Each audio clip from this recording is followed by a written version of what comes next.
я думаю, что нужно звертаться, потому что, ну, люди мирные, люди привыкли памяркоўныя, і не до ўсіх дошло, в общем-то, і это вельмі страшна. Ну, я как бы размаўляю по-беларуску, на свой стыд не вельмі добра. И, конечно, работать, працаваць, особенно умственно, очень тяжело в такой ситуации страха. Можно никуда не ходить даже, но уже сама обстановка, она не способствует ни труду, ни творчеству, ни развитию. И просто страшно. Я думаю, белорусы не хотят браться ни за какое оружие, это просто безумие. И самое страшное для меня, самое страшное, что это наши белорусы. Вот, это самое страшное. Хотелось бы верить, что там лупцуют нас россияне, там украинцы, там беркутовцы.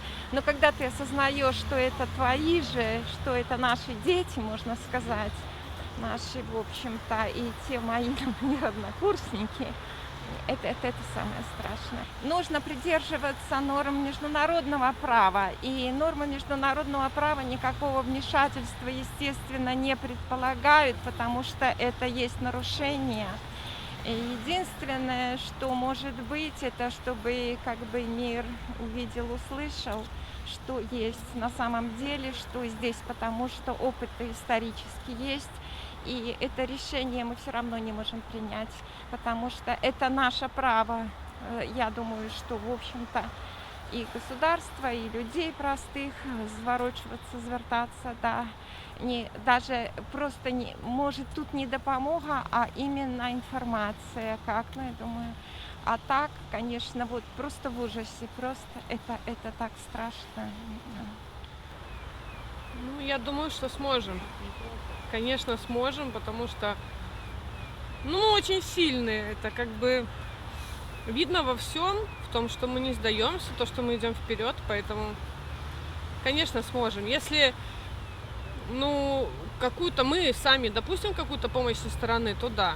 Если нет, нет. Ну, мне кажется, что мы справимся.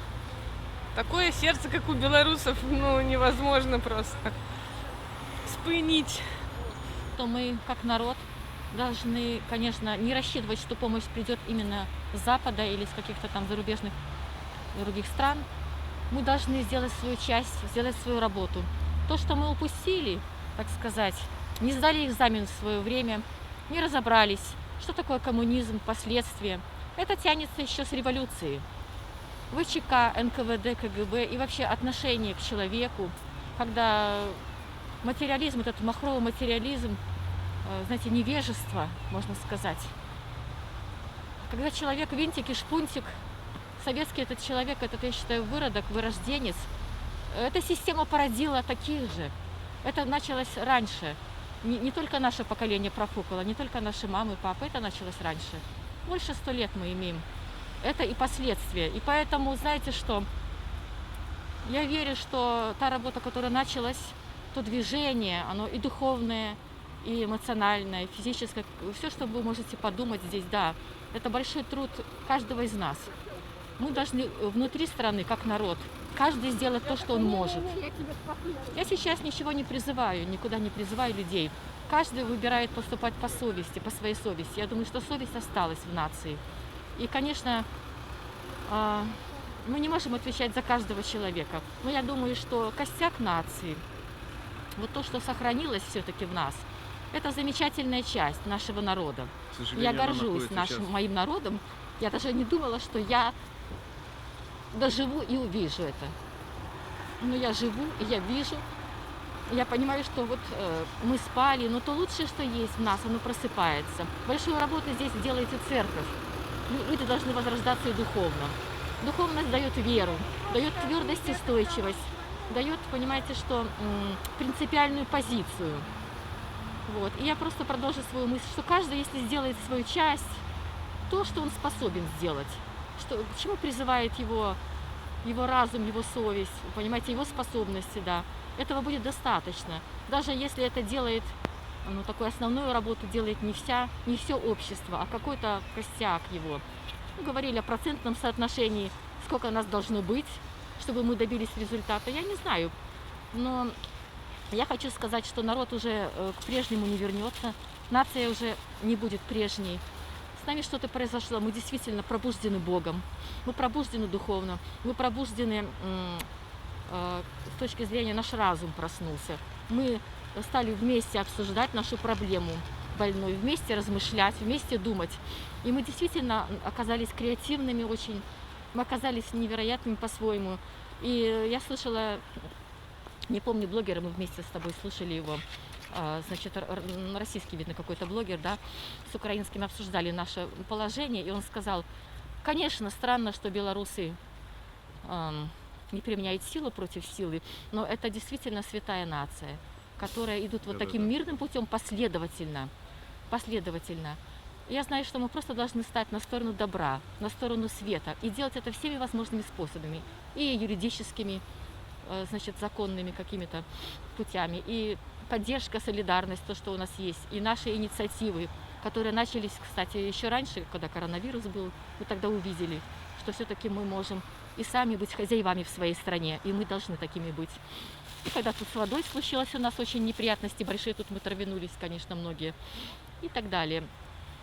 И хочу сказать, что то, что мы делаем, мы будем продолжать делать, каждый по-своему, стоять за правду, за справедливость, за свободу нашу, человеческую и национальную свободу, за независимость, конечно, против всякой лжи, против, конечно, ужасно этого насилия и издевательств, которые мы видели, пережили. Но баланс, конечно, я думаю, должен быть в этом вопросе, что мир, который видит рядом вокруг, наблюдает за нашей ситуацией, наше полушарие и западное полушарие, я думаю, что многие содрогнулись и подумали, а что же будет с ними, если они не помогут по-своему нам, то, вы понимаете, как вирус, против него борется все человечество, так и эта зараза, она очень распространима. И поэтому никогда не нужно думать, что ты отсидишься, и тебя не коснется этот пожар. Или этот коронавирус, как говорится, как мы думали, это где-то там свиной грипп и птичий грипп. Вот мы столкнулись. И мы как человечество должны остаться человечными, должны остаться, знаете, друзьями, чтобы было вот это братское сотрудничество, отношения соседа, отношения небезразличных людей. Я думаю, таких людей много-много. Это не только наши уехавшие белорусы, а это в мировом сообществе, думаю, видим много и очень инициатив замечательных. Я лично за то, что каждый народ сам решается, потому что она по-своему решается. Но, даже никто не может для нас придумать что-то. Это как формируется наш характер сейчас, он как-то выкристаллизовывается. Вот так мы и поступим. И мы еще дозреваем, и мы дозреем обязательно. Мы сами решим эту проблему, но нормальные соседи помогают тушить пожар. И так будет. И так будет. Может, кто-то позднее подключится, кто-то раньше. Мы это видим сейчас, и мы увидим. У нас много друзей будет. Я так верю. Только печально то, что цвет нашей нации сейчас находится в тюрьмах. Именно цвет нашей нации находится в тюрьмах. Это Павел Семеринец, да. Многие, да. Вот. Тихановский. Это все люди, которые действительно, как говорится, немножко подняли и всегда поднимали белорусов. Вот. И, к сожалению, вот, а другие, именно, я не говорю, что это худшая часть, которая сейчас находится в черной форме. Но дело в том, что белорусы оружие в руки не берут. Если бы они взяли оружие в руки, они бы решили, но мы выбрали абсолютно мирное. Поэтому нужно обращаться к мировому сообществу, чтобы не допустить 1937 год, чтобы не допустить 1941 год, 1942 год. Поэтому, если мы мирные люди, мы должны обращаться к мировому сообществу, чтобы оно нас поддержало во всех отношениях. Это просто, чтобы эта память, которая была, так сказать, у нас осталась после Великой Отечественной войны, чтобы это не перечеркнуло это все, чтобы не было какого-то нового насилия в Беларуси, ну и вообще во всем мире. Ну, прежде всего, я не говорю, что об экономических санкциях. Хотелось бы, конечно, чтобы белорусам это никаким образом не повлияло для белорусов, но, как вам сказать, ну, честно говоря, немножко трудновато ответить на этот вопрос, вот, тем более на экран, вот. У меня, конечно, есть своя точка зрения, но, конечно, мировое сообщество должно максимально сделать все для того, чтобы вот эту преступную власть, к сожалению, вот, чтобы она ушла и больше никогда не возвращалась. Чтобы люди всегда об этом помнили, что так допускать такого просто нельзя. Ну, я считаю, что это вообще, конечно, беспредел, все эти лагеря. Так творится вообще, конечно, ужас.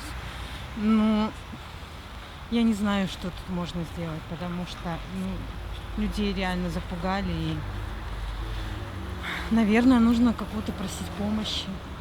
Россия, видимо, не сможет помочь. Вообще, конечно. Вот не знаю, честно не знаю, потому что, наверное, для этого есть люди, которые вот действительно в этом разбираются. Я, к сожалению, в этом смысле вообще. Ну, я так скажу, что в первую очередь, так как мы белорусы, живем в Беларуси, должны свои вопросы решать сами. Вот. А если кому-то обращаться, а кому можем обратиться? К России, опять же скажет Россия, решайте вопросы свои сами. Вот, Европа, Европа понятно. То же самое. Вот, поэтому как бы так.